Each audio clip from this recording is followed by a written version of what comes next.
विधानसभा क्षेत्रों से पधारे हुए खूब सारे हमारे साथी, जिनमें हमारे चिड़ाव के उप प्रधान सूरजगढ़ से राजेश जी और भी भाटीवाड़ सरपंच, रुगनाथपुरा सरपंच, सभी लोगों का मैं हृदय से आभार व्यक्त करता हूं। आप सब लोगों ने समय निकाला और इस कार्यक्रम की शोभा बढ़ाई।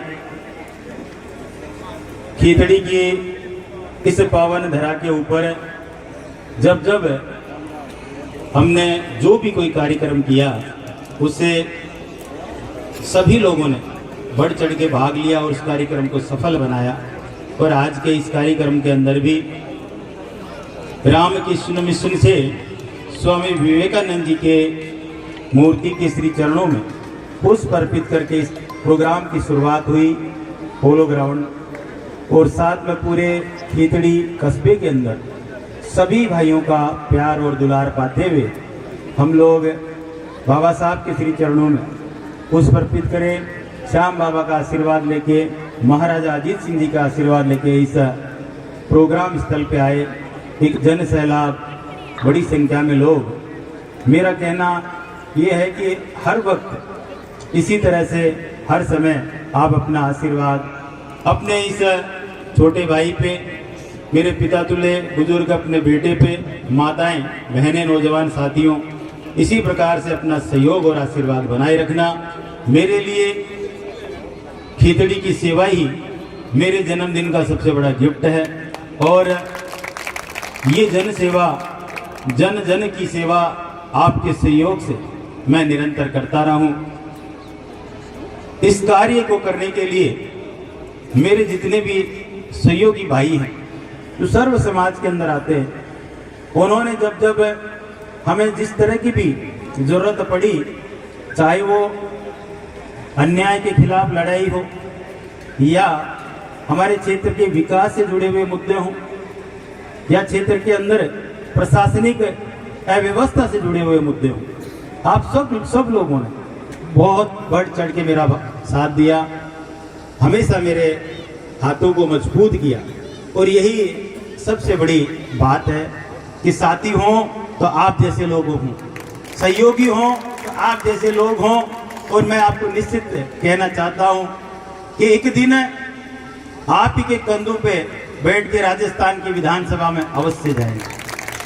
सम्मानित साथियों, जीवन के अंदर माता पिता से लेके परिवार में जो बड़े जन, मेरे बड़े भाई हैं, सब ने एक ही चीज सिखाई कि प्रयास करो कि आप अगर किसी का भला नहीं कर सकते तो कम से कम बुरा तो मत करो। और इसी भावना के साथ हर दिन ये प्रयास करता हूं कि किसी भाई को मेरी वाणी से, मेरे कर्म से ठेस न लगे। उसके बावजूद भी अगर मेरा किसी भी भाई से, किसी भी प्रकार से, मेरे किसी कर्म से या मेरी वाणी से आपको आघात लगा हो, आपको ठेस लगी हो, तो मैं आपके सामने हाथ जोड़ के क्षमा याचना करता हूं कि आप सदैव ही मुझसे बड़े हैं और ये कृपा बनाए रखना।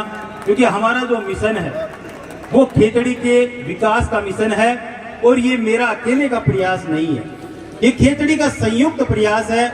और इस प्रयास को पूरा करने के लिए आप लोगों की बहुत बड़ी भागीदारी है। आप लोगों की भागीदारी के बिना ये प्रयास पूरा नहीं हो सकता।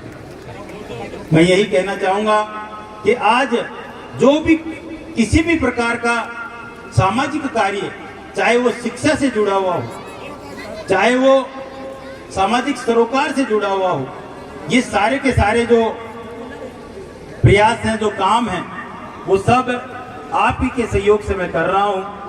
आज हमने घुमरिया कोचिंग क्लास, जो एक निःशुल्क शिक्षण संस्थान है, आज तक उसने राज्य सरकार और केंद्र सरकार के अंदर, आपको जानकर के इतनी खुशी होगी कि घुमरिया कोचिंग क्लास से पढ़कर अब तक 800 से ज्यादा बच्चे नौकरी प्राप्त कर चुके। और मेरे जीवन का सबसे बड़ा पुरस्कार यही है कि मैं उन 800 परिवारों को धन्यवाद देता हूं और शुभकामनाएं देता हूं कि आज आपके घर में दीपक जल रहा है और वो दीपक सदा आपके घर को प्रकाशमान करता रहे। किसी की मदद करो तो ऐसी करो जो 7 पीढ़ियां याद करें, और उस मदद के बदले में कोई उम्मीद मत करो। यही परमात्मा के लिए सबसे बड़ी सेवा। आज हर प्रकार से मेरा ध्यान इसी चीज पे रहता है कि कोशिश ये रहे कि हमारे जो बच्चे हैं वो कैसे भी नौकरी के लिए जो तैयारी कर रहे हैं उसमें सफलता प्राप्त करें, और हर टेस्ट के अंदर 1 या 2 बच्चे, 5 बच्चे, 7 बच्चे। एक लेटेस्ट उदाहरण आपको बताता हूं कि अभी अभी जेल प्रहरी का रिजल्ट आया, अग्निवीर का रिजल्ट आया, घुमरिया चारों कोचिंग क्लासों से 26 बच्चों ने परीक्षा पास की।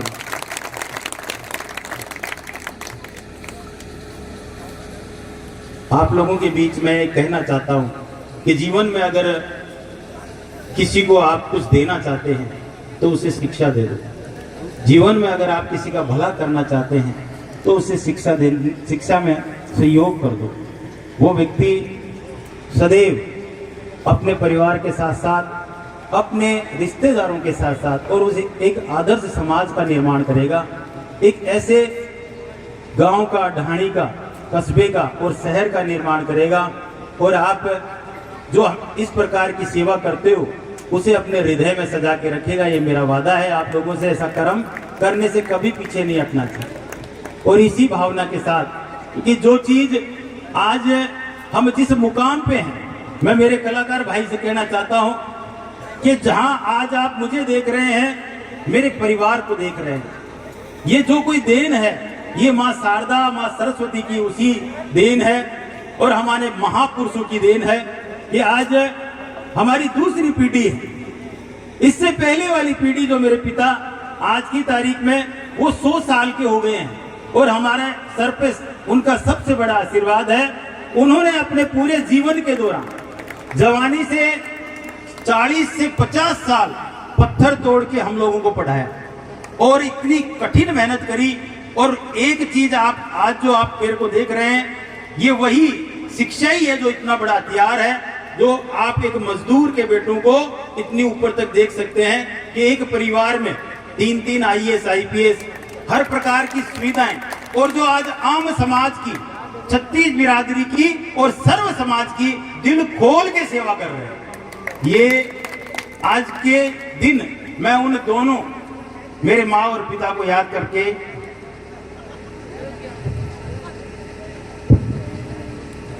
मनोज घुमरिया, मनोज घुमरिया, मनोज घुमरिया।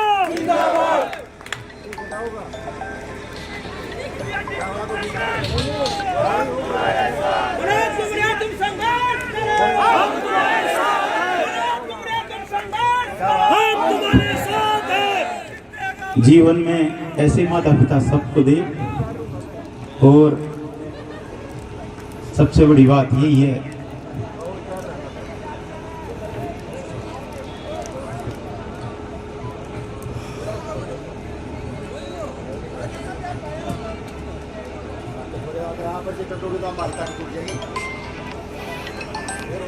ये आंख में आंसू उस माँ के लिए है जो सदा ही प्रेरणा का स्रोत और इतनी ताकत दी किसी भी कठिन परिस्थितियों से लड़ने की, और हमेशा एक हौसला। आज पिछले 5 साल से वो निरंतर बीमार हैं और हम कुछ नहीं कर सकते। जीवन में उनका सपना है कि समाज में बेटा हमेशा अच्छे कर्म करना और सदैव को लोग याद करें, सम्मान के साथ याद करें। ये ही मेरे लिए सबसे बड़ा पुरस्कार होगा मेरे बेटों की तरफ से।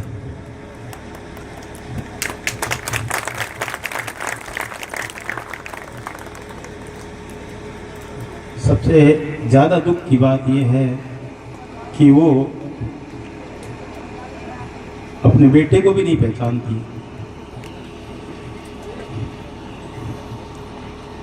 और जो धर्म कर्म आदर्श की बातें यहाँ तक कि भगवान श्री राम के चरणों में जो श्रद्धा भक्ति किसी ने दी तो मेरी माँ ने मुझे दी।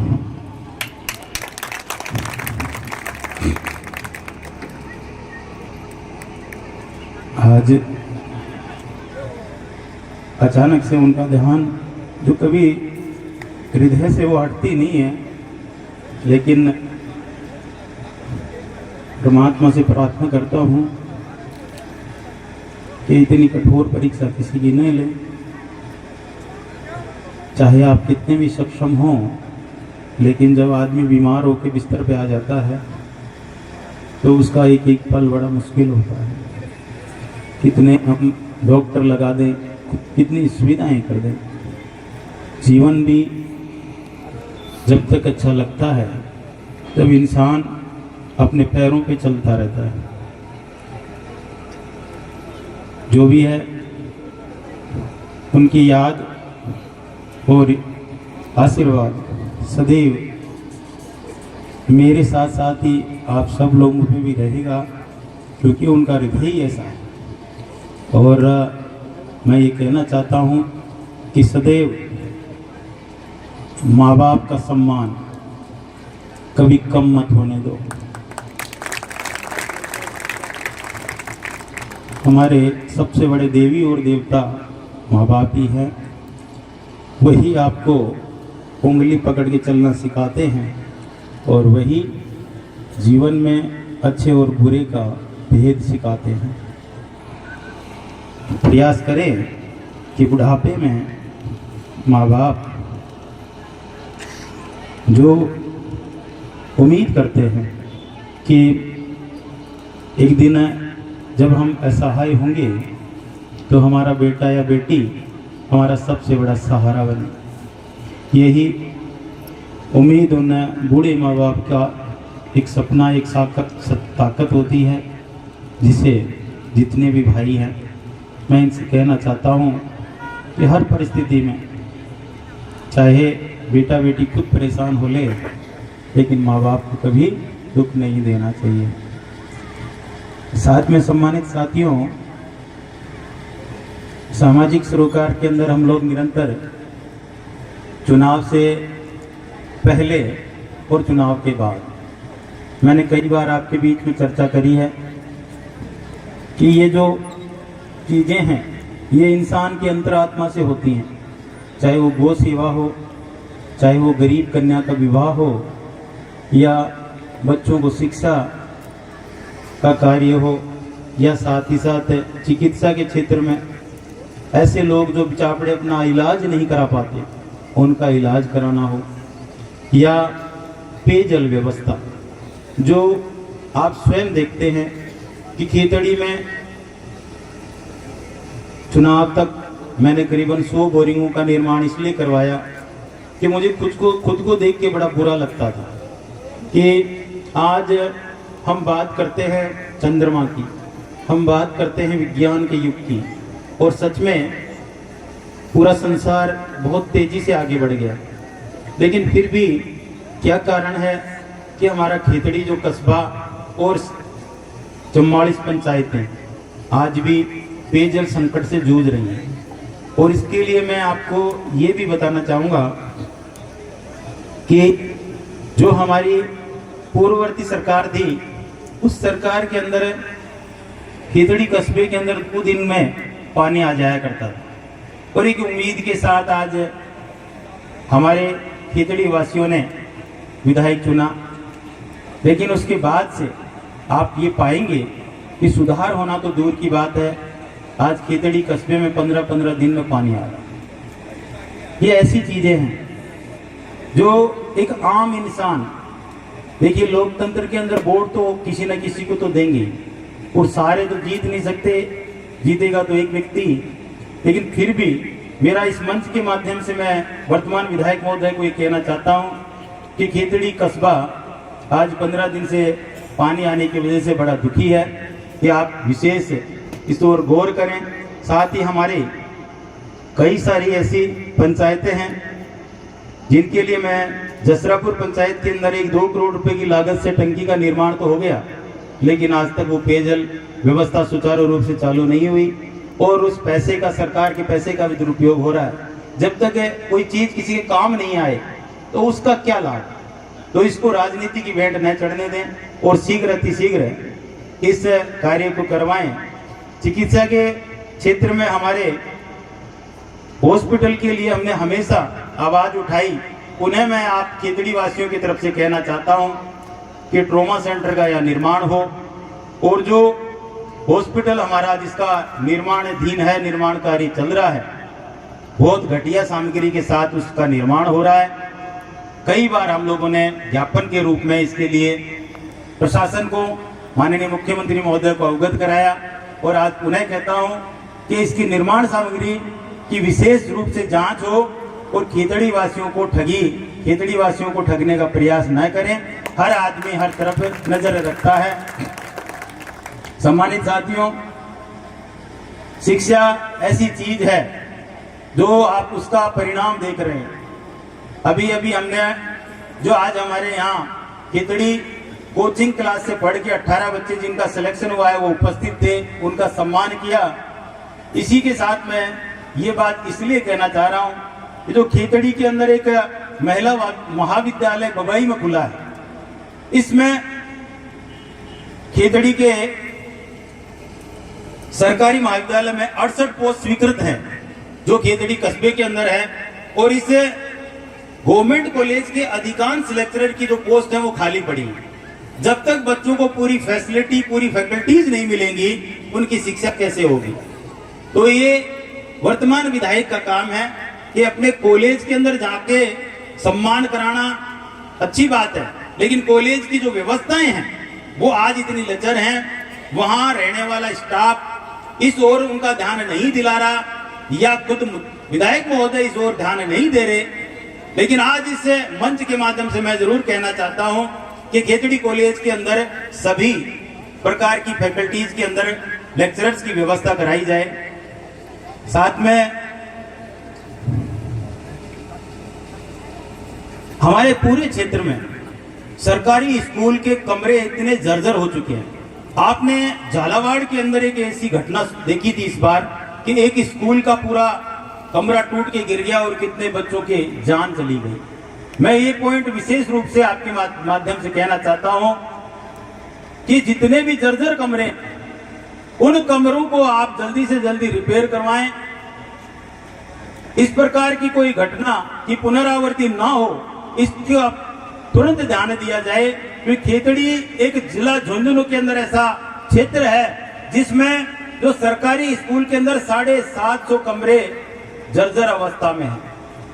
सम्मानित साथियों, मैंने इस ओर भी बहुत बड़ी पहल करी थी 2016 के अंदर। 2016 में मैं हमारे गांव पपुरना की सीनियर हायर सेकेंडरी स्कूल से जुड़ा और सेम यही पिक्चर थी। वहां की जो प्राचार्य थी, प्रिंसिपल मैडम थी, वो मेरे पास आई और मैं स्वयं उस स्कूल को मैंने जाके देखा तो पट्टियां लटकने वाली हुई। कौन माँ बाप अपने बच्चों को बलि देने के लिए वहां भेजेगा। उस स्कूल के अंदर स्ट्रेंथ खत्म हो गई थी बच्चों की। सीनियर हायर सेकेंडरी स्कूल की स्ट्रेंथ मात्र 200 के नीचे आती। मैंने तुरंत प्रभाव से उस स्कूल के कमरों का रिनोवेशन चालू किया और स्कूल का इस तरीके से काम करवाया कि आपको जान करके खुशी होगी कि वो बिल्डिंग आज की तारीख में झुंझुनू में नंबर 1 है। और इसी प्रयास की वजह से आज झुंझुनू की पीएम श्री स्कूल का दर्जा उसको मिला हुआ है। और मैं ये भी आपको कहूंगा कि काम करवा के, छाती ठोक के आप कहो कि मैंने ये करवाया था, और ये मैं दावे के साथ कहता हूं कि वहां के प्रशासन और मनोज घुमरिया की देन है कि पपुरना स्कूल पीएम श्री है और विधायक महोदय जबरदस्ती श्रेय लेते हैं वहां जाके कि पीएम श्री करवा दी मैंने स्कूल को। आज खेतड़ी में दुनिया भर की स्कूलें हैं, उसके अलावा एक और करवा दो, आपके आशीर्वाद से हो जाए तो भला हो जाएगा। पीएम श्री करवाने के लिए अपनी जेब से बड़ा अच्छा सारा बजट खर्च करना पड़ता है, ऐसे पीएम श्री नहीं मिलती है। तो मेरा निवेदन है कि इस प्रकार की जो भी कोई विकास से जुड़ी हुई चीजें हैं उन पे विशेष रूप से राजनीति न करें। कई पूरे खेतड़ी क्षेत्र के अंदर रास्तों की हालत बड़ी खस्ता है। सभी पंचायतें अपने अपने प्रत्याशियों को वोट डालती हैं और सबके सभी ही खेतड़ी वासी हैं। मेरा आपसे कहना है कि जितने भी जो रास्ते हैं, विशेष रूप से करमाड़ी अजीतपुरा और करमाड़ी से संजय नगर, ऐसा रास्ता है कि अगर कोई मेरी बहन की डिलीवरी होने वाली है तो आप समझ सकते हैं कि क्या परिणाम हो जाएगा। 2-2 फीट के गड्ढे उस रास्ते के अंदर हैं। ऐसे अनेक रास्तों के उदाहरण दूं, और साथ ही जो हमारे क्षेत्र के अंदर जो निर्माण कार्य चल रहे हैं, रोड के निर्माण कार्य विशेष रूप से, उनकी क्वालिटी इतनी पुअर है कि जो कोलतार है उसकी मात्रा बहुत कम रखी जा रही है, और जो सड़क बनती है और विधायक महोदय पहुंचते हैं उसका उद्घाटन करने के लिए, उससे पहले सड़क उखड़ जाती है। ये कुछ चीजें ऐसी हैं जो आप लोगों के नॉलेज में रहनी चाहिए। और आज का खेतड़ी जो वासी है वो बहुत ज्यादा जागरूक है, समझदार है, इन सब चीजों को समझता है। और मेरा यही कहना है कि किसी भी प्रकार से खेतड़ी वासियों को कानून व्यवस्था की स्थिति सुदृढ़ करके दें। आज चारों खेतड़ी के जो चारों थाने हैं, इनके अंदर ऐसी ऐसी पोजीशन हो रखी है कि एक सामान्य व्यक्ति जो अपने गांव के अंदर असामाजिक तत्व, मैं आपको रवा गांव के उस भाई राजेश की कहानी बताना चाहता हूं, जिसका कसूर इतना था कि वो रवा गांव का मूल निवासी है और रवा गांव के कुछ असामाजिक तत्वों ने सीनियर हाई सेकेंडरी स्कूल की किचन में लेटरिंग कर दी, और पूरे गांव की पंचायत जुटी, और उस पूरे गांव की पंचायत के अंदर भाई राजेश ने, जिन लड़कों ने ये काम किया था, उनको ये कह दिया कि भाई ये कार्य शोभनीय नहीं है, इस प्रकार आप ये काम करते हो, ये शोभा नहीं देता। उसका नतीजा देखो, राजेश को खेत में काम करते हुए को इन चारों ने इतना बुरा मारा कि एक एक पैर में 3-3 फ्रैक्चर, एक हाथ तोड़ दिया और सर में 18 टांके आए हैं। उसे मरा हुआ मृत समझ के खेत में छोड़ गए। आज ये कानून व्यवस्था खेतड़ी क्षेत्र की आपको बता रहा हूं। साथ ही साथ मैं उस घटना की तरफ भी आपका ध्यान लाना चाहता हूं जो कोपर के अंदर एक सनसनीखेज डबल मर्डर कांड हुआ था। मैं उस समय भी कहता था और आज भी कहता हूं कि यहाँ इस प्रकार की व्यवस्था है कि ऐसे किसी भी केस को खुलने ही नहीं दिया जाता। आप में से कितने लोग ऐसे हैं जो डबल मर्डर केस को जानते हैं? हाथ उठा के बताइए, डबल मर्डर केस कितने लोगों को याद है कि एक सिख दंपति जिसका कोई कसूर नहीं था और वो अपने हिंदुस्तान कोपर से रिटायर्ड होकर इसी के वासिंदे बन गए, उन लोगों को इतना बेरहमी से मार दिया गया पति पत्नी को, और आज तक वो फाइल धूल फांक रही है, उस फाइल का कुछ भी पता नहीं है। और जो हत्यारे हैं वो आराम से खेतड़ी की सड़कों पे घूम रहे हैं। मैं ऐसी कई घटनाएं, जो एक हमारी बहन जो खरकड़ा से आती है प्रेम देवी, आज वो 4 महीने से गायब है। पिछले 4 महीने से प्रेम देवी का कुछ पता नहीं चल रहा। पुलिस प्रशासन मुख बधिर की तरह बैठा है और ऐसा व्यवहार करता है कि किसी भी कोई भी परिजन जाता है उसको डांट फटकार के भगा दिया जाता है। ये यहाँ के कानून व्यवस्था की पोजीशन है, ये यहाँ की डेवलपमेंट की पोजीशन है, और यही सारे जितने भी जो काम है वो आप एक एक करके स्वयं देखें। मेरा कहना यही है कि विधायक महोदय वास्तविक काम करके दिखाएं, सर्व समाज का और सर्वजन का काम करें। प्रशासन की इतनी खिंचाई जरूर होनी चाहिए कि आम जन को रिलीफ मिले, आम जन को संतोष मिले। खेतड़ी के थानों के अंदर ऐसी व्यवस्था हो रखी है कि गरीब की तो बहुत मुश्किल है FIR दर्ज होना, हम जैसे आदमियों को भी बहुत ताकत लगानी पड़ती है कि FIR दर्ज कराने के लिए। तो यहाँ इस गुंडा राज को और इस तरह की व्यवस्था को खत्म करने के लिए साथियों कमर कस के रखनी पड़ेगी। और जब तक आपकी ताकत, आप और हम लोगों की ताकत सामने रहेगी तो सत्ता पक्ष पे प्रेशर रहेगा, और ये कोई भी गलत काम करने से पहले 100 बार सोचेंगे। ये ताकत बरकरार रखना, इस ताकत को कभी कम मत होने देना। मैं हमेशा कहता हूं कि खेतड़ी एक सर्व समाज का और शांति प्रिय लोगों का स्थान है, और इसे बॉर्डर एरियाज, ये जितने भी जो गांव हैं, इस शांति प्रिय क्षेत्र को अशांति फैलाने में बहुत बड़ी भूमिका हमारे बॉर्डर एरिया की है। विशेष रूप से बसई, टिब्बा और इधर के जो क्षेत्र है हमारे, इनके अंदर पड़ोसी राज्य से तस्करी होती है और उसके अंदर शराब के साथ साथ मादक पदार्थों की तस्करी होती है। इसके भी ऐसे सबूत है हमारे पास में और इस सारे का सारा जो काम हो रहा है प्रशासन के सहयोग से हो रहा है। सम्मानित साथियों, कई बार मैंने आपके बीच में अवैध खनन बड़ा मुद्दा उठाया। आज पुनः मैं कहना चाहता हूं कि विधायक महोदय के बनने के बाद अनेक ब्लैक स्कॉर्पियो दिन भर कलेक्शन में लगी रहती हैं और इसी नदी में आपको ज्यादा दूर चलना ही नहीं पड़ेगा। टीपा गांव के आगे नीचे चलेंगे तो आप अनेक प्रकार के बजरी छाड़ने वाले कैरेक्टर देखेंगे जो सुप्रीम कोर्ट के आदेश की धज्जियां उड़ाते हैं सारे के। आप सबको इस ओर ध्यान देना चाहिए कि जो चीजें हो रही हैं, जो करवा रहा है वो यहाँ के विधायक ही हैं और उनके आशीर्वाद से ही ये सारे काम चल रहे हैं। पूरे परिवार ने कलेक्शन के लिए अलग अलग गाड़ियां ले रखी हैं और शानदार तरीके से बढ़िया वाला कलेक्शन चल रहा है। यही इसी चीज के लिए इनको राजनीति चाहिए थी। खेतड़ी की जनमानस की सेवा से कोई मतलब नहीं है।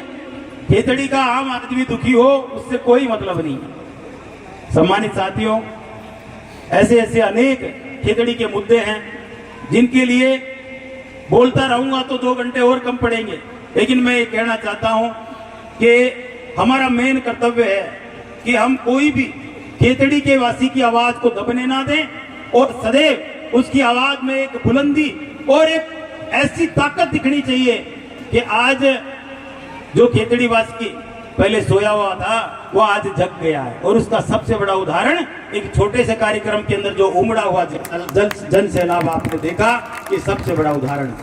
सम्मानित साथियों, आप सब लोग यहाँ पहुंचे और हमारे कलाकार बंधु, विशेष रूप से मैं भाई मुकेश जी फौजी और गरिमा जी, सोनू जी शेखावटी, साथ में मनीष भाई, हमारे हास्य कलाकार को तो आपने 5 मिनट भी नहीं दी कि उनकी कला कितनी अच्छी है, क्या है, उनका पूरा